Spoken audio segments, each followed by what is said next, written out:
जैसा कि आप सभी को पता है कि मैं गुलाम हैदर का वकील अपॉइंट किया गया हूं और इस मामले में करीबन 1 साल से लोगों को नए नए झूठ बोल करके पूरे देश को, पूरी दुनिया को गुमराह किया जा रहा था। अब डॉक्यूमेंट्री प्रूफ के आधार पर, लीगल डॉक्यूमेंट्री प्रूफ के आधार पर तथ्य सामने आ रहे हैं, वो मैं आपको बता रहा हूं कि जो सचिन की जो बेल मंजूर हुई थी, तो सचिन ने अपनी बेल एप्लीकेशन के अंदर ये कहा है कि भाई सीमा को अपनी पत्नी उसने बेल एप्लीकेशन के अंदर नहीं माना और ना ही अपने जो शपथ पत्र उस एप्लीकेशन के अंदर दाखिल किया गया है नहीं माना। उसमें सिर्फ इतना कहता है कि भाई एक पाकिस्तानी महिला को मैंने नेपाल से भारत की सीमाओं में बिना इजाजत के जो है प्रवेश कराया है। और कहीं भी, जबकि ये कहता है जी हमारी शादी नेपाल में हुई है, कहीं भी उसने बेल एप्लीकेशन के अंदर कोर्ट के में ये नहीं बताया कि ये मेरी पत्नी है। अब रहा नेत्रपाल का सवाल, तो नेत्रपाल भी अपने एफिडेविट के अंदर ये कहता है कि भाई मेरा कोई अपराध नहीं है, और नेत्रपाल भी इस बात को नहीं कहता कि सीमा गुलाम हैदर जो है वो सचिन की वाइफ है या इसने शादी कर ली है। ये वो रिकॉर्ड है, आप देख सकते हैं, कोर्ट की सील इस पे लगी हुई है। तो नेत्रपाल का भी झूठ सामने आ गया है, सचिन का भी झूठ सामने आ गया, और सीमा का झूठ तो सबसे सामने आ गया है कि ये सचिन की कोई वाइफ नहीं है, ये आज तक गुलाम हैदर की वाइफ है। ये डॉक्यूमेंट के हिसाब से सामने बात आ गई है। इसके अलावा अब बात करते हैं कि ये कहते हैं कि जी हमने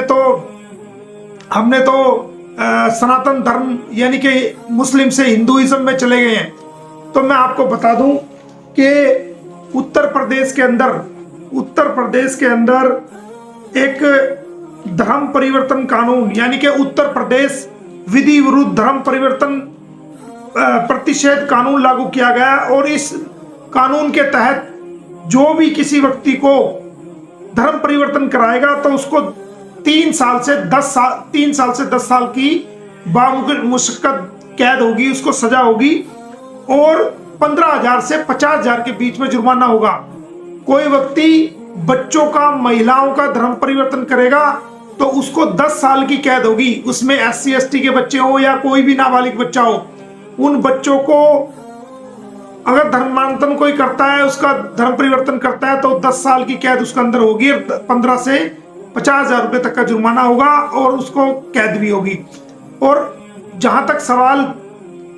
हरियाणा का है, क्योंकि ये हरियाणा से बल्लभगढ़ के एरिया सेक्टर 59 से पकड़ी गई थी और बच्चे भी वहीं से रिकवरी हुए थे, तो हरियाणा प्रदेश के अंदर भी आपको मैं बता दूं कि हरियाणा प्रदेश के अंदर भी ये कानून बना है, और इस कानून के तहत हरियाणा विधि विरुद्ध धर्म परिवर्तन निवारण अधिनियम 2022 जो कि 15 दिसंबर को लागू हुआ है, इसके तहत भी कोई व्यक्ति अगर धर्म परिवर्तन करता है तो उसको 10 साल की कैद होगी और उसके ऊपर 5 लाख रुपए तक का जुर्माना होगा। और अगर किसी को अपना धर्म परिवर्तन करना है अपनी मर्जी से, तो वो DM महोदय के यहाँ, डिस्ट्रिक्ट मजिस्ट्रेट के यहाँ 60 दिन पहले, धर्म परिवर्तन करने से 60 दिन पहले एप्लीकेशन देगा, और 30 दिन का DM वो फॉर्म A जमा कराएगा डिक्लेरेशन में कि जी मैं धर्म परिवर्तन कर रहा हूं, और उस डिक्लेरेशन फॉर्म को जो DM महोदय वो तमाम बड़े 2 अखबारात के अंदर, न्यूज़पेपर के अंदर पब्लिश करेगा कि इस व्यक्ति ने अपना धर्म परिवर्तन करने के लिए हिंदू से मुसलमान या मुसलमान से हिंदू या सिख या ईसाई बनने के लिए DM कार्यालय में ये एप्लीकेशन दी है। अगर किसी व्यक्ति को ऐतराज है तो वो अपने ऐतराज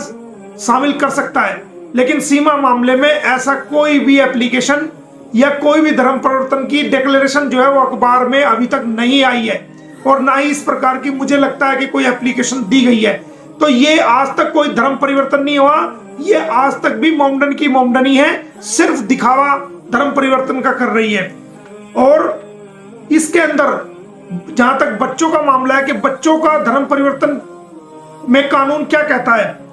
तो बच्चे का धर्म परिवर्तन बिना उसके बायोलॉजिकल फादर और उसके पेरेंट के बगैर नहीं किया जा सकता। अगर दोनों जिंदा हैं तो दोनों की सहमति होना चाहिए, जब जाकर के धर्म परिवर्तन किया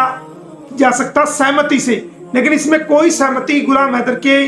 की बायोलॉजिकल फादर की नहीं है। तो इसके अंदर भी जो है ये बहुत बड़ा अपराध किया जा रहा है। पिछले दिनों हरियाणा के फरीदाबाद में पहली एफआईआर धर्मांतरण कानून विधि विरुद्ध धर्म परिवर्तन निवारण अधिनियम 2022 के तहत 8 जून 2022 को एक एफआईआर हुई थी और लगभग 877 लोगों के लगभग इस मामले में अब तक गिरफ्तारियां हो चुकी हैं उत्तर प्रदेश के अंदर